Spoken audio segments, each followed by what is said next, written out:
Well, there's been probably about a dozen game changers since we started this conversation. Probably. Because they come so thick and We're fast. going to walk out in a different world. I mean, it's literally, you find out, you buy something, Yeah. and then suddenly somebody says, oh, we heard this is going to come out, and you're like, I've just spent that much. Do you remember back in the day when it was, okay, sound, now we have to shoot because we've got sound, and then color came out, and then, it's nice as cinema. He remembers when sound came on, don't you, Philip? I remember very well when Jazz Singer came out, and it was like, wow, this is amazing, this is completely new. Right, and then video assist. You're older than me, don't give me this crap. Did you hate or love video assist when it came out? Who, if Steve is correct, Jerry Lewis came up with that, I believe. Video assist. I heard that. I did hear that. I don't know if it's true or not. Jerry Lewis, Jerry Lewis. the comedian, he came out with video assist. Yeah. Because he was directing something and he wanted to see it, or He wanted to be able to, as a director, see the shot, without having to look in the hole or, that's great. right. I long predate video assist. In fact, I remember commercials where all these people that have flown out from city, they look through the viewfinder and they got like a politely maybe 10 or 15 seconds of viewfinder, so they'd have to find something to say to justify. Well, couldn't the napkins be bluer? was this in advertising? Yeah, I mean, send someone out to buy blue napkins or so. Yeah. So I remember those days. I tend to like to be the first one on my block to use new stuff. It's just I'm a little fearless on that. But on the set, did it cause you problems?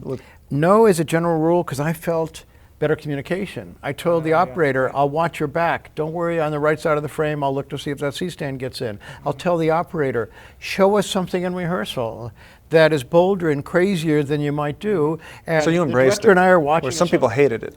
Yeah, no. And the operators say, well, no longer trusted and things like this. But, okay, look, this is a good point.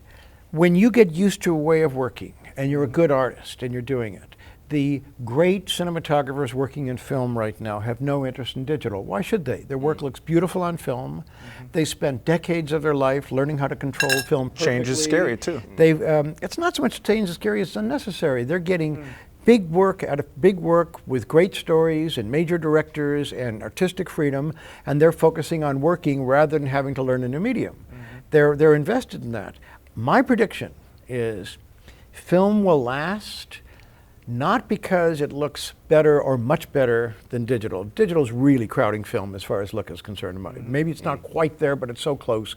Okay, it's not necessarily cheaper or anything else like that, but why do you use film? I mean, I love the big monitor. I love the monitor in a tent where I can see it accurately. That's my love of digital. Yeah.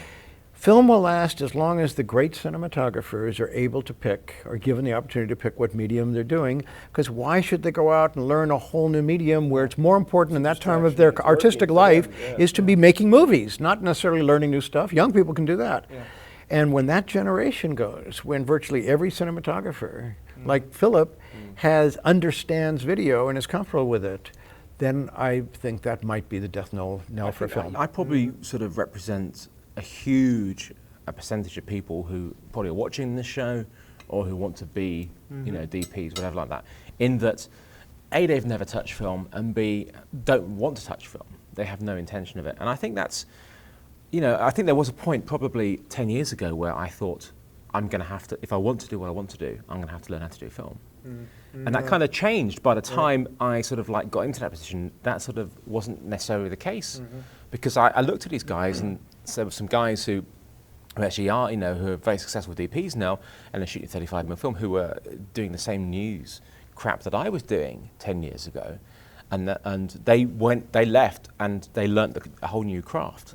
But I think the majority of people are never going to touch film, because I think we've passed that point now. Yeah, it really has. I mean, I talk to people who I still think it should be taught in film school, though. I think yeah, absolutely. But I don't understand the concept, because I've never shot film, which excites a lot of the film guys, is that they love to shoot something and not quite know exactly what it's going to look like until they get it back. I'm in his camp. I like to see what I'm getting. I want to see what I'm getting, and I can't. I play clip as soon as I've done a take. I'm pretty almost certainly going to. I don't know how you could sleep at night waiting for the dailies the next day. Well, except for this. Yeah, that's a terrible. Oh, I know, it's a terrible feeling. I've talked to some career first assistants, great focus assistants, and I had a revelation years ago when I sat over a beer or something with a guy, and he said, I can visualize every lens from 17 to 150, and I'm working on the one like that, and I can see the stops, and I can see the focus depth, and in their mind, if you put a lens and you put a stop on there and all that, they knew what was the edge of focus, and they could see it. It's like being a savant of some sort. Exactly. So they had developed a thing, because standing next to the camera pulling focus, they can't look at a monitor, and they've got to know, ooh's the focus there on that syllable, because that's when the eye is going to do it. I mean, this is a fine, fine art. And I said, don't you ever want to operate and look at it? And they look horrified. No, this was the world they got in, and they were great at it. Yeah. So on film, there's a point where you're not nervous about it. There's a point where your eye is set and you're not worried about the next thing. And again, in the old days, I guess I'm the old critter here, but the old days, you would shoot film, you get film dailies. And I got to tell you, you shoot a feature film and you make all those decisions and judgments in a tiny piece of film right there, and let's put this in or whatever like that. And in less than 24 hours, the next morning at 6 in the morning or something, you're seeing a 35 millimeter print on a laboratory calibrated projector, seeing exactly. So you get to the point where your tiny filtration and things, I mean, you nail it. You can call it printer light. Yeah. And learning that, I mean, that was the way that, you know, it's a whole different craft level. Well, the way that and it's beautiful. The way that I tell people now, the people who come to me and like, you know, how can I be better at what I do, is I give them my way of the way I got better at what I did. And because I'd gone through the whole sort of news thing, documentary thing, where I was using E&G lenses, which made your life so easy. You could just zoom and change whatever you want, a piece of cake.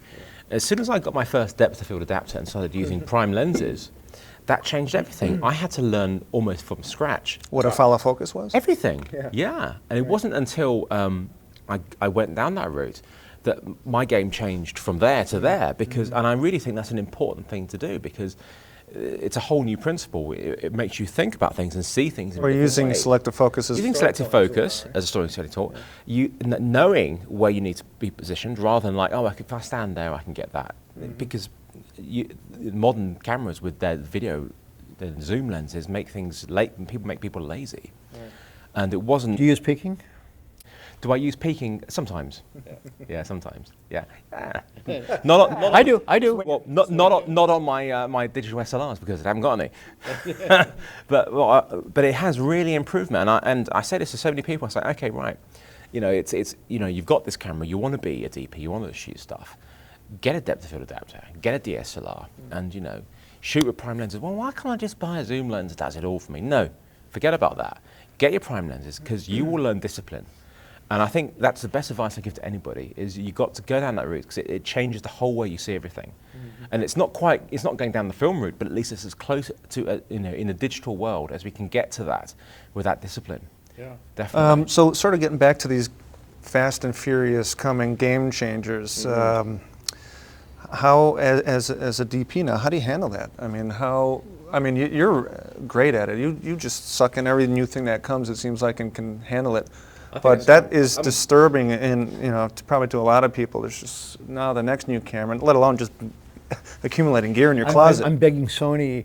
I had to give my EX3 back. They took it back, which well, they did it. I mean, I didn't own it, you know. I thought, you know, and I said, okay, but I want to be Philip Bloom. I want to be a beta tester. I want to be one of the first people getting the next generation. But I've got an EX3 now, and I've pimped it out.